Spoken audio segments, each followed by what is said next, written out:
Ng'anyo mar jopuonj kod jotije mbalariany mosebedo kadhi nyime pacho ka ochungi. Bang' riwruoge mag UASU, KUSU kod KUDHEA chopo winjruok gi piny owacho ni osachgi biro medi gi atamalo ma e kind 7 nyaka 10. Migawo mar omenda bende oketo tenge shillings bilion 2.5 mar chulo gope mag osach jotijego.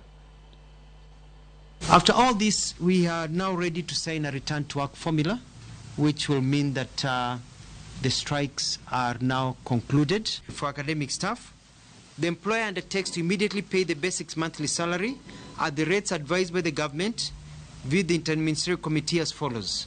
For grades 13, 14 and 15 at 7%, and for grades 10, 11 and 12 at 10%. We have taken the low-hanging fruits. The rest of issues will be completed in 1 month's time. We have gotten a breakthrough